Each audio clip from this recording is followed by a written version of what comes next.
नमस्कार, मैं हूं विशाल यादव। रंगीन फोटो लगाने से चुनाव निष्पक्ष नहीं हो जाता। अरे कोई समझाए इस चुनाव आयोग को। बच्चों जैसी हरकत क्यों कर रहा है चुनाव आयोग। दोस्तों, बहुत बड़ी खबर सामने आ गई है। चुनाव आयोग ने ईवीएम मशीन में बहुत बड़ा बदलाव कर दिया है। यह बदलाव चुनाव आयोग के लिए बहुत बड़ा है, लेकिन हम सभी लोगों के लिए कुछ भी नहीं है, क्योंकि चुनाव आयोग नए नए पैतरे आजमाता रहता है और लोगों को मूर्ख बनाता रहता है। हम सभी लोगों की मांग है कि ईवीएम मशीन को हटा करके बैलेट पेपर से चुनाव कराया जाए। आज हमारे कितने ऐसे साथी भाई लोग हैं जो ये कह सकते हैं कि ईवीएम को हटाना है और बैलेट पेपर लाना है? आप सभी लोग कमेंट करके जरूर बताइएगा। अब दोस्तों, चुनाव आयोग कह रहा है कि जो कैंडिडेट है, जो प्रत्याशी हैं, ईवीएम मशीन में उनकी तस्वीरें कलरफुल हो जाएंगी, यानी कि रंगीन तस्वीरें हो जाएंगी। जो अभी तक ब्लैक एंड व्हाइट थी, अब उनको रंगीन कर दिया जाएगा। जरा आप लोग मुझे यह बताइए कि रंगीन करने से क्या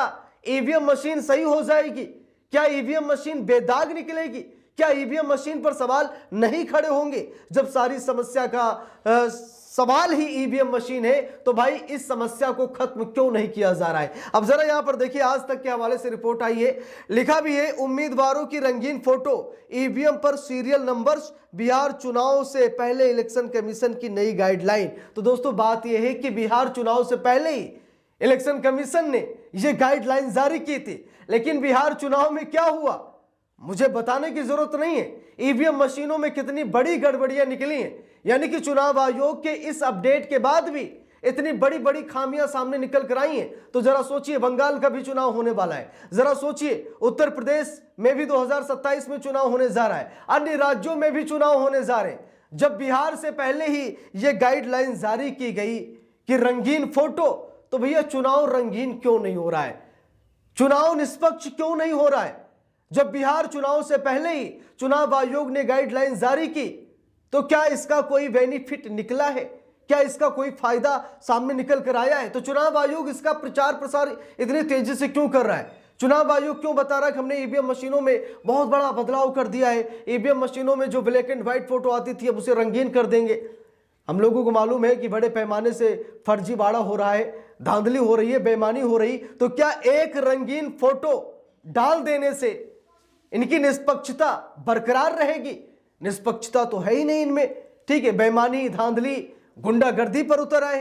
विपक्ष के नेता जब बातचीत करने जाए तो ये तू तड़ाक पर उतर आते हैं। तो भाई इनका ना तो जमीर है, न ही इनका कोई कानून है। ये भाजपा के संविधान से चलते हैं, भाजपा के कानून से ये काम करते हैं। देखिए, लिखा भी है, चुनाव आयोग ने चुनाव प्रक्रिया में पारदर्शिता बढ़ाने और मतदाताओं की सुविधा के लिए ईवीएम बैलेट पेपरों पर नए दिशा निर्देश जारी किए हैं। बिहार से शुरू होकर सभी चुनावों में उम्मीदवारों की तस्वीरें अब रंगीन होंगी, जिससे पहचान करना आसान में मदद मिलेगी। तो चुनाव आयोग क्या कह रहा है कि यह प्रक्रिया पारदर्शिता को बढ़ाने के लिए, मतदाताओं की सुविधा के लिए ईवीएम मशीन, बैलेट पेपरों पर यह दिशा निर्देश जारी किए गए। जरा देखिए चुनाव आयोग क्या कह रहा कि रंगीन फोटो लगा देंगे तो चुनाव प्रक्रिया में पारदर्शिता नजर आएगी, चुनाव प्रक्रिया में मतदाताओं को बड़ी सुविधा मिल जाएगी। अब आप लोग मुझे ये बताइए, चलिए ठीक है, ये अच्छा है, लेकिन आप इसका प्रचार प्रसार इतना क्यों कर रहे हैं? बिहार चुनाव में इसका कोई फायदा निकल कर आया है क्या? देश की जनता को मूर्ख समझता है चुनाव आयोग? जो लोग आज से नहीं बल्कि आदिकाल से वोट डालते चले आए हैं, उनको रंगीन फोटो दिखाकर चुनाव आयोग निष्पक्षता का ढोंग करेगा, पारदर्शिता की बात करेगा, मतदाताओं की सुविधा की बात करेगा? सिर्फ एक रंगीन फोटो डाल देने से पारदर्शिता आ जाएगी? पारदर्शिता तब आएगी जब चुनाव बैलेट पेपर से होगा, पारदर्शिता तब आएगी जब ईवीएम मशीन बैन होगी। देखिए, लिखा भी है खबर में, मैं आप सभी लोगों को एक करके दिखा रहा हूं।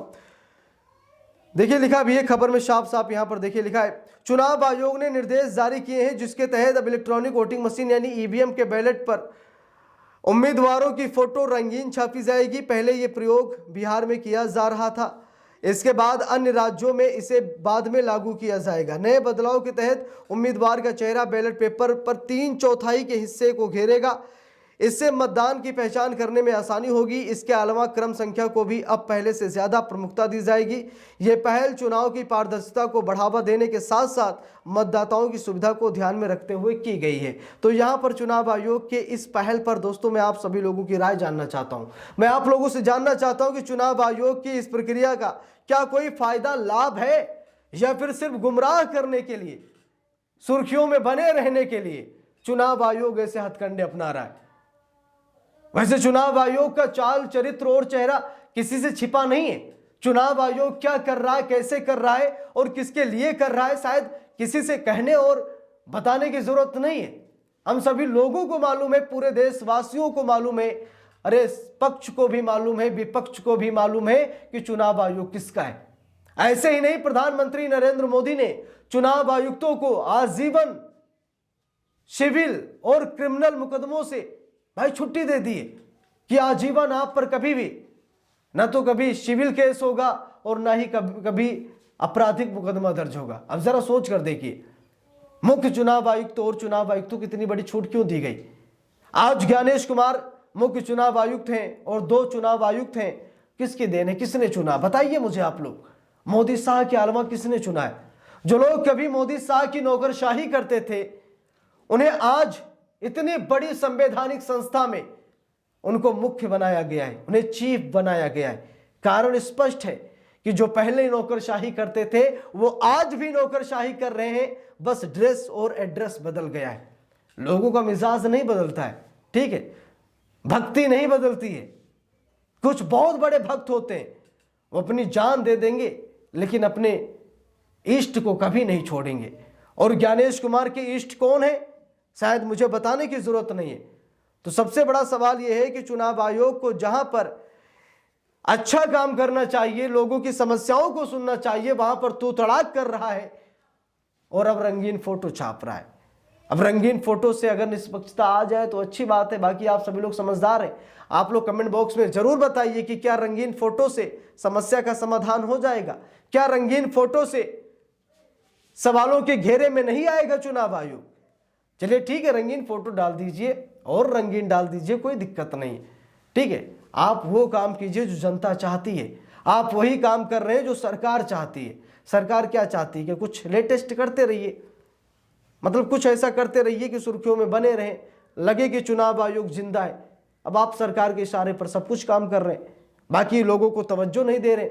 अभिषेक बनर्जी गए थे ज्ञानेश कुमार से मिलने, क्या हुआ, ज्ञानेश कुमार ने के हिसाब से तू तड़ाक पर उतर आए। आपा खो बैठे ज्ञानेश कुमार सही से बात नहीं कर रहे थे, सही से सवालों का जवाब नहीं दे रहे थे। तो भाई ऐसे चुनाव आयुक्त का क्या मतलब है, जो चुनाव आयोग की गरिमा को भंग कर रहा है, जो चुनाव आयोग की निष्पक्षता का नंगा नाच कर रहा है, जो चुनाव आयोग की इज्जत को तार तार कर रहा है। ऐसे लोगों को तो कतई नहीं बनाना चाहिए। बाकी दोस्तों आप सभी लोगों की क्या राय है कमेंट करके जरूर बताइएगा। वीडियो को लाइक शेयर, अगर चैनल पर नए हैं सब्सक्राइब करके सपोर्ट कीजिएगा। मिलते हैं दूसरी वीडियो में, तब तक के लिए बहुत बहुत धन्यवाद।